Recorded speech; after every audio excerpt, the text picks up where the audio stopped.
LCM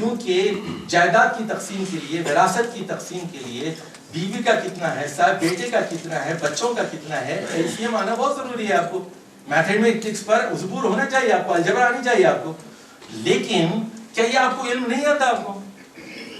اچھا، اسی طرح میں نے اب سیاق و سباق کی بات کی، کانٹیکسٹ کی بات کی، جس کو ہم سیاق یا سباق، ہماری اپنی اصطلاحات ہوتی ہیں. تو کیا یہ آپ کو نہیں پتا سیاق و سباق؟ کلام، آپ کو کلام کا نہیں پتا کہ کلام میں آگے کیا ہوتا ہے، پیچھے کیا ہوتا ہے، اومیشن کیا ہے؟ آپ اشاروں میں بات نہیں سمجھ سکتی ہیں.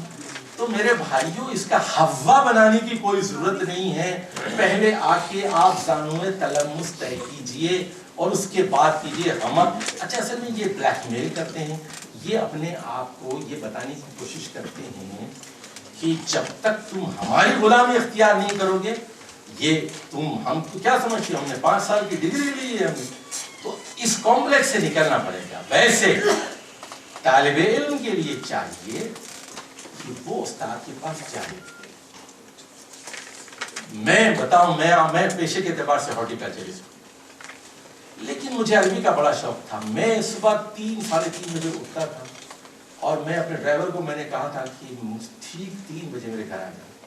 میرے استاد کا مکان جو ہے آدھا گھنٹہ دور تھا، 50 کلومیٹر دور. تو میں ڈرائیو کر کے ان کے پاس جاتا تھا وہاں، اور اس کے بعد میں صبح 4 بجے سے 6 بجے تک ان کے پاس بیٹھ کے پڑھتا تھا. تو جس کو ہو جان و دل عزیز، اس کی گلی میں جائے، استاد کے پاس جائیے، آپ ضرور جائیے. لیکن آپ کی ایفرٹ، آپ کی محنت، آپ کی لگن، آپ کی لائبریری کتنی اچھی ہے، آپ کتنا ٹائم اس کے لیے ڈیڈیکیٹ کرتے ہیں، یہ بہت اہم چیز ہے. تو اچھا جی، موجودہ حالات میں زیادہ ضرورت اصلاح معاشرے کی اور اصلاح کی حکومت کی. عام لوگوں کے لیے قرآن کی چابی حاصل کرنے کا کیا طریقہ؟ دیکھیے، 2 قسم کے لوگ ہوتے ہیں معاشرے میں. ایک لیڈرشپ ہوتی ہے، ایک عام ہے. ڈاکٹرز کو میں عام آدمی نہیں سمجھتا. آپ ٹرینڈ سیٹرز ہیں. آپ لوگ چاہیں تو پاکستان کی تقدیر بدل سکتے ہیں. آپ ڈبل گریجویٹس ہیں، آپ لوگ، آپ میں سے اکثر آپ عام آدمی نہیں. آپ کی IQ لیول عام لوگوں کے برابر نہیں. دوسرے طالب علموں کو اگر مجھے کسی چیز کو سمجھانے کے لیے 5 سال چاہیے تو آپ کو میں 6 مہینے میں وہی چیز سمجھا سکتا ہوں. تو یہ اللہ کا بڑا کرم ہے آپ لوگوں پر کہ آپ سمجھے ہیں، اللہ نے عقل کی ہے، اور آپ کے لیے قرآن مجید کے منازل کو طے کرنا بہت آسان ہے. خرم مراد سول انجینئر تھے، لیکن قرآن فہمی میں بہت آگے بڑھ گئے. ڈاکٹر اسرار میڈیکل ڈاکٹر تھے، لیکن قرآن فہمی میں بہت آگے بڑھ گئے. پورے پاکستان میں اللہ کو گواہ بنا کر کہتا ہوں، ڈاکٹر اسرار سے بہتر مدرس قرآن پیدا نہیں ہوا. کسی دیوبندی نے، کسی بریلوی نے، کسی اہل حدیث نے ڈاکٹر اسرار سے بہتر مدرس قرآن پیدا نہیں کیا. اللہ کا خاص کرم تھا، ان کی محنت تھی، ان کی جستجو تھی. تو آپ بھی اگر جستجو کریں گے تو خرم مراد بن سکتے ہیں. آپ محنت کریں گے تو ڈاکٹر اسرار بن سکتے ہیں. محنت شرط ہے اور ڈیڈیکیشن شرط ہے. ایک عام مسلمان کے لیے موضوع یا کمزور احادیث پر مکمل یقین اور عمل درآمد کے بارے میں شرعی احکام کیا ہے؟ یہی کیفیت ایک موضوع کی مختلف احادیث کے بارے میں ہے. اچھا جی، دیکھیے، یہ بھی آپ کی بڑی ذمہ داری ہے، کیونکہ آپ پڑھے لکھے لوگ ہیں، اور یہ بہت بڑا فتنہ ہے اس دور کا. روزانہ SMS آتا ہے آپ کے پاس جھوٹی حدیث ہوتی ہے. آج میں فوٹو کاپی کرانے گیا، اس کی وہاں لکھی ہوئی تھی آپ یہ 4 پڑھ کے سو جائیے رات میں، 4 مرتبہ سبحان اللہ پڑھیے، پڑھیے، آپ کو 1 حج کا ثواب ملے گا. کون کہہ رہا تھا؟ چھوٹی صاحب جھوٹی روایات. تو آپ ایک ذمہ دار آدمی ہیں. آپ صحیح بخاری آپ کے پاس ہے، مسلم ہے، آپ حدیث نمبر کوٹ کیجئے، چیپٹر کوٹ کیجئے، راوی بتائیے، نمبر بتائیے. لوگ کہتے ہیں، ایک جگہ میں گیا، شادی ہال تھی، نکاح پڑھانے کے لیے، تو شادی ہال پہ لکھا ہوا تھا رشتے آسمان پر بنتے ہیں، بریکٹ میں لکھا ہوا القرآن. میں نے کہا بھائی قرآن میں تو کوئی آیت نہیں ایسی ہے کہ رشتے آسمان پر. یہ تو ہے کہ خلق لکم ازواجا من انفسکم ازواجا، آپ کی اپنی جن سے، آپ کی اپنی جن سے ہم نے جوڑے بنائے. یہ تو ہے قرآن مجید، آسمان پر بنتے ہیں، یہ آیت نہیں ہے قرآن مجید. تو اتنا جھوٹ ہے ہمارے معاشرے میں کہ ریفرنس کی کوئی اہمیت نہیں ہے. تو آپ اس پر تھوڑی سی توجہ فرمائیں. آپ نے بچھو کے کاٹنے کے علاج کے لیے سورہ فاتحہ پڑھ کر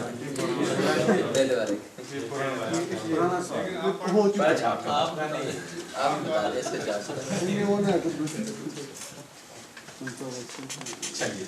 چشتی صاحب ایک ایکسٹرا بات ہوئی ہے کہ ربیع الاول کے مہینے میں ہم اپنے ساتھیوں کے لیے سیرت کی کوئی کتاب آپ ہمیں پڑھنے کے لیے. سیرت پر دیکھیے کچھ کتابیں مختصر ہیں, کچھ طویل ہیں, لیکن میری بہت سارے لوگوں نے کام کیا, اللہ سب کو جزائے خیر.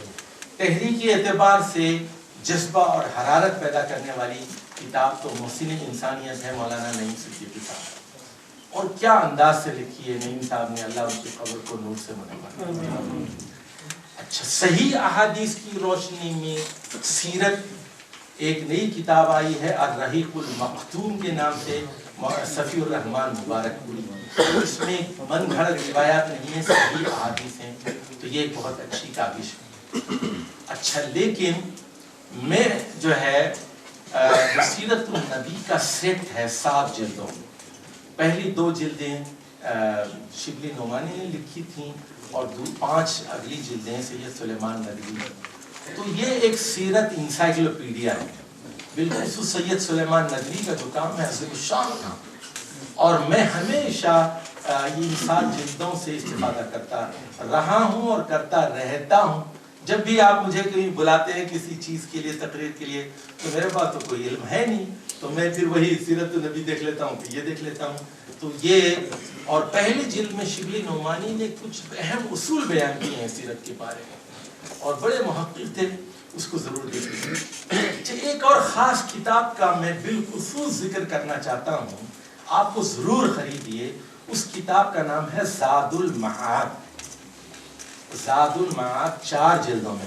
زاد المعاد علامہ ابن القیم الجوزی کی کتاب ہے. ابن القیم الجوزی امام ابن تیمیہ کے شاگرد. ابن القیم. تو یہ عربی میں تو 5 جلدوں میں ہے, اردو میں اس کا ترجمہ ہوا ہے, نفیس اکیڈمی کراچی نے اس کو شائع کیا, زاد المعاد. اچھا, یہ بڑی عجیب کتاب ہے. یہ عام سیرت کی کتابوں سے بالکل مختلف ہے. اس میں کیا ہے, اس میں وہ رسول صلی اللہ علیہ وسلم کے ساتھ چلتے ہیں. مثال کے طور پر وہ کہتے ہیں کہ اب ہم جنگ احد جو ہے تبوک میں جا رہے ہیں, تو اب یہ 20 دن کا سفر ہے, تو راستے میں یہاں رکے ہیں, یہاں پانی نہیں ملا, تو یہاں تیمم کیا, تو وہ تیمم کا مسئلہ بھی بتا دیں گے آپ کو. اور اس کے بعد کہیں گے یہاں آپ نے آدھی نماز پڑھی. تو وہ سیرت جو ہے وہ it is not only a biography of رسول اللہ صلی اللہ علیہ وسلم کہ پہلی میں یہ ہوا, دوسری میں یہ ہوا, تیسری میں ہوا, شارٹ ہوتی ہے نا. اس میں یہ ساتھ ساتھ آپ کو احکام بھی بتاتے ہیں اور سنت سے پر عمل کرنے کے لیے آپ کو ایک راستہ فراہم کرتے ہیں. تو زاد المعاد کو آپ ضرور پڑھ لیجئے. ابن القیم کی ایک اور کتاب ہے رحمت للعالمین کے نام سے, قاضی سلمان منصور پوری کی, اور یہ بھی بڑی اعلیٰ کتاب ہے, بہت ہی اعلیٰ کتاب ہے. تو یہ چند ایک کتابیں ہیں. تو اس میں جو سیرت النبی شبلی نعمانی والی اور رحمت للعالمین اور زاد المعاد, یہ علمی اور تحقیقی کتابیں ہیں تفصیل میں. اور جو محسن انسانیت ہے اور رحیق المختوم یہ مختصر ہے. سر, یہ مختصر سیرت کی کتابوں میں ایک خواجہ شیخ الدین صاحب محمد رسول اللہ صلی اللہ علیہ وسلم, اس کے بارے میں کیا؟ میں نے پڑھی نہیں, اس لیے نہ میں نے, اور عظیمی صاحب کی میں نہیں ان کے بارے میں کچھ منصور پوری, بہت ہی عظیم. سر, یہ ایک استدعا ہے کہ جو آپ بتا رہے تھے کہ قرآن کو سمجھنے کے لیے 14 علوم ضروری ہیں, تو آپ 7 نمبر تک آئے تھے, اگر باقی بھی نہیں. اس کے علاوہ سن لیجیے, میں ایک اور بتاتا ہوں آپ کو. اب میں یہ بتاتا ہوں, میں اس 14 کو مانتا ہی نہیں پہلے. میں تو کہتا ہوں, سن لیجیے, میں تو کہتا ہوں کہ اس میں 200-300 علوم ہیں. آپ کہیں گے یہ کیا بات کریں, میں کہتا ہوں جیولوجی بہت ضروری ہے, کیونکہ اس میں زمین کے بارے میں بیشتمار چیزیں ہیں.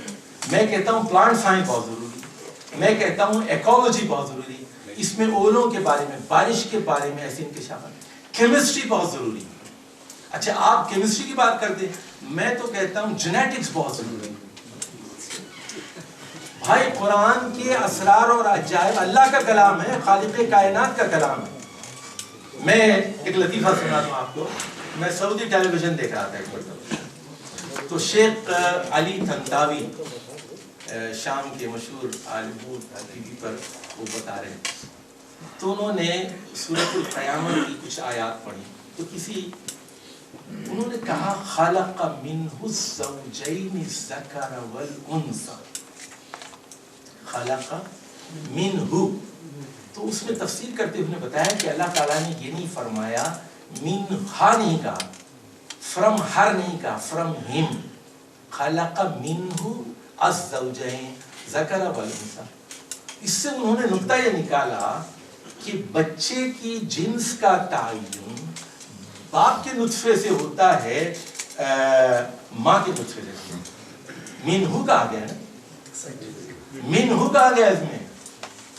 تو آپ حیران ہو جائے. اچھا سنیے، وَكُلَّ شَيْءٍ خَلَقْنَاهُ بِقَدْرٍ، ہم نے ہر چیز کی قدر مقرر کی. کل شیء عنده بمقدار. اس میں آپ کے ایٹامک ویٹ آ گیا، مالیکولر ویٹ آ گیا، اس میں ویلنسیز آ گئی. کوئی چیز دنیا کی رینڈم نہیں ہے، کیلکولیٹڈ ہے، پریسائز ہے، نپی تلی ہے. اچھا جی، اکثر لوگ احادیث وغیرہ موبائل میں سینڈ کرتے ہیں اس بارے میں. تو بھائی موبائل پر سینڈ کرنا ایک بہت بڑی تبلیغ ہے اور دعوت کا ایک بہت بڑا ذریعہ ہے، لیکن میک شیور کہ آپ صحیح احادیث بھیجیں، صحیح قرآن کی آیت بھیجیں، حوالے کے ساتھ بھیجیں. ڈاکٹر ذاکر نائک کا میں کہتا ہوں ان کے جو بڑے کارنامے، اس میں 2 کارنامے بڑے ہیں. پہلا کارنامہ ان کا یہ ہے کہ انہوں نے انڈیا میں بالخصوص جو نوجوان نسل ہے نا، اس کو اعتماد عطا کیا ہے، کانفیڈنس دیا ہے کہ ان کا مذہب دوسرے مذاہب کے مقابلے میں اعلیٰ اور برتر ہے. دوسری چیز جو ڈاکٹر ذاکر نائک نے امت کو سکھائی ہے کہ بات کرو تو حوالے سے کرو. جب بھی بات کرو، چاہے بائبل سے کرو، چاہے انجیل سے کرو، چاہے گرنتھ صاحب سے کرو، چاہے مہابھارت سے کرو، چاہے وید سے کرو، چاہے شلوک سے کرو، قرآن سے کرو، حدیث سے کرو. always ریفرنس کے بغیر آپ بات کرتے ہیں تو آپ دیکھ لیں بالکل وہ ہے. تو سوال لے گئے امہ کے حوالے سے جی، ایک ریٹن کوسچن ہے.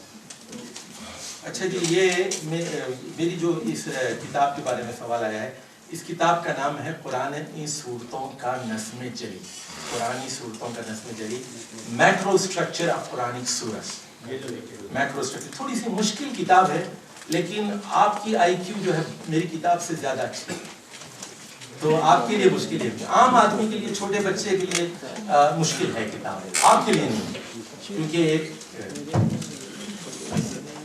اچھا جی، ثواب سے کیا مراد ہے؟ کیا یہ صرف آخرت میں بھی کام آئے گا یا اس کا استعمال اس دنیا میں بھی ہے؟ امت کا کانسیپٹ قرآن و حدیث کی روشنی میں بیان فرمائیے.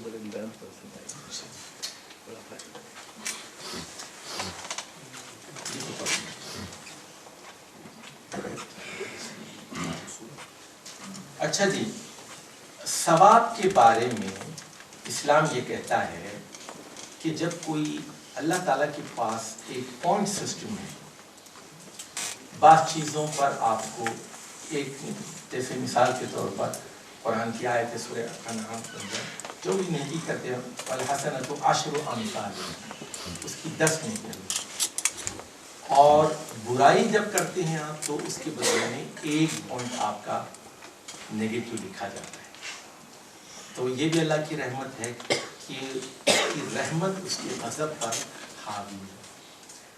تو جیسے آپ درود کے بارے میں حدیث ہمیں صحیح ملتی ہے کہ 10 نیکیاں ملتی ہیں، 10 گناہ معاف کیے جاتے ہیں، 10 درجات میں اضافہ ہوتا ہے.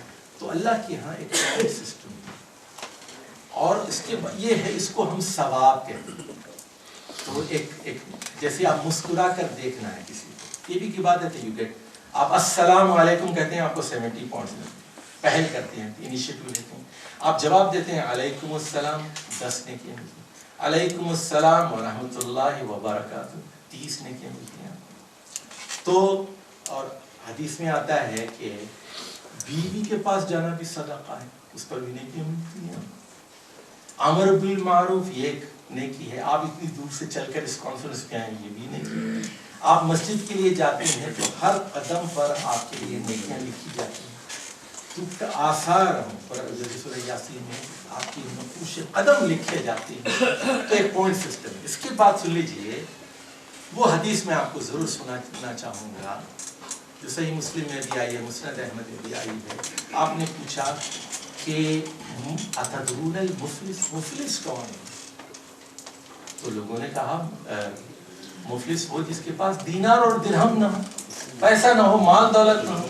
تو آپ نے فرمایا نہیں، قیامت کے دن مفلس وہ ہوگا جو بہت ساری نمازوں کے ساتھ آئے گا، بہت سارے روزوں کے ساتھ آئے گا، لیکن کسی کا حق مارا ہوگا، کسی کو گالی دی ہوگی، اور جو ہے شتم کیا ہوگا، تو اس کی نیکیاں جو ہے اس سے نکال کر لوگوں کو دی جائیں. جتنی نمازیں ہیں وہ ساری نیکیاں ہیں، روزے ہیں، وہ سارے دوسرے آدمی کو جس کو اس نے گالی دی، جس کی زمین ماری، جس کا حق مارا، اس کو دی جائیں گی، یہاں تک کہ اس کی ساری نیکیاں ختم ہو جائیں گی اور ابھی قرض دار باقی رہیں گے. اس کے بعد ہوگا یہ کہ دوسروں کے گناہ اس کے اکاؤنٹ میں ڈال دیے جائیں گے اور اس کے بعد کہا جائے گا اسے دوزخ میں ڈال دیا جائے گا. تو اس سے بات یہ معلوم ہوگی کہ قیامت کے دن یہ حسنات اور سیئات، نیکیاں اور برائیاں، اس کو تولا جائے گا. فمن ثقلت موازینہ فہو فی عیشۃ راضیہ، کہ جس کے نیک اعمال بھاری ہوں گے وہ دل پسند عیش میں ہوگا. ومن خفت موازینہ، جس کے نیک اعمال ترازو میں کم ہوں گے برائیوں کے مقابل میں، فَأُمُّهُ حَاوِيَةٌ وَمَا أَدْرَاكَ مَا هِيَ نَارٌ حَامِيَةٌ، اس کے لیے ملکی آگ ہے. اسی لیے نبی کریم صلی اللہ علیہ وسلم نے فرمایا کہ جب تم کوئی گناہ کرو immediately follow it by حسنہ. اور قرآن بھی کہتا ہے ان الحسنات یذہبن السیئات، یقیناً نیکیاں برائیوں کو مٹا دیتی. تو آپ نے کسی پیشنٹ ہی کو آپ نے ڈانٹ دیا، کسی نرس ہی کو ڈانٹ دیا آپ نے، تو امیڈیٹلی سے سوری اور میں معافی چاہتا ہوں، 50 روپے دے دیجئے، 100 روپے صدقہ کر دیجئے، 10 مرتبہ استغفار کر لیجئے، معافی مانگ لیجئے، تاکہ حساب جو ہے آپ کا ہمیشہ پلس میں رہے. تو یہ وہ چیز ہے جو اسلام سکھاتا ہے ثواب کے بارے میں، کہ یہ ثواب. اور اس میں امام ابن تیمیہ رحمہ اللہ نے یہاں تک کہتے ہیں کہ سب سے بڑے ثواب کا کام عبادت، سب سے بڑی عبادت ہے امر بالمعروف بھی ہے، نہیں عن المنکر. اور امام راضی یہ کہتے ہیں اصعب اقسام العبادہ امر بالمعروف و نہی عن المنکر. عبادت کی سب سے مشکل ترین قسم نیکی کا حکم دینا اور برائی سے روکنا، اصعب اقسام العبادہ. اچھا جی، امت کا کے بارے میں ایک سوال یہاں ہے کہ امت کیا ہے. تو میرے بھائیوں، اس امت کے بارے میں لکھنے کی ضرورت ہے. میں نے وہ میری کتاب ہے معارف نبوی میں، اس میں نے کوئی 10-15 حدیثیں نبی شاسم کی امت کے بارے میں کریکٹ کی ہیں، وہاں دیکھ لیجیے.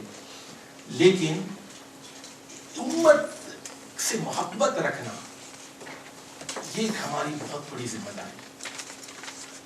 اور اپنے امت کا ایک تصور ہے، یہ نبی کریم صلی اللہ علیہ وسلم کی امت. اور اس کا فائدہ یہ ہوگا کہ ہم یہ حنفیت سے، شافعیت سے، مالکیت سے، بریلویت اور دیوبندیت اور اہل حدیثیت، یہ جو تعصبات ہیں ہمارے، ان سے آگے نکل جائیں گے. دیکھیے، میں جو حج کے لیے جاتا ہوں اس کو ایک نصیحت کرتا ہوں. میں کہتا ہوں مکے میں جاؤ، سب مسلمان، سب کو کہو، جس کو جانتے نہیں جانتے السلام علیکم، السلام علیکم، السلام علیکم، سلام کرو. یعنی کالا ہو، گورا ہو، شامی ہو، اردنی ہو، سعودی ہو، انڈونیشیا کو، ملیشیا کو، سب کو ہو. کہ محمد صلی اللہ علیہ وسلم کی امت، یہ ایک عرب سے زیادہ کی امت ہے. اور امت میں سن لیجئے، امت میں جو گناہگار ہیں ان سے بھی محبت کیجیے. ایک دائی اور مبلغ کی حیثیت سے ہمیں امت سے محبت ہماری ذمہ داری. اشداء علی الکفار ورحماء بینہم، ہمیں کافی امریکہ کے مقابلے میں سخت ہونا چاہیے. ہمارے لوگ چاہے سنیے چاہے وہ شرابی ہوں, چاہے وہ زانی ہوں, چاہے وہ چور ہوں, اس کے باوجود we have to be soft. وہ کلمہ تو پڑھتے ہیں نا, ان سے بات کرنی چاہیے, ان کو دعوت دینی چاہیے. ہم مفتی نہیں ہیں, ہم جو ہے فتوے دینے والے نہیں ہیں, ہم داعی ہیں, مبلغ ہیں. امت کو جوڑنا, امت کے بارے میں نرمی کا تصور رکھنا اور امت کے بارے میں ہلکا ہاتھ رکھنا. رحماء اذلۃ علی قرآن مجید میں سورہ مائدہ کے اندر میں بھی یہ بات کی گئی, عزۃ علی الکافرین اور اذلۃ علی المؤمنین. مومنین کے لیے نرم ہونا اور کافروں پر سخت ہونا.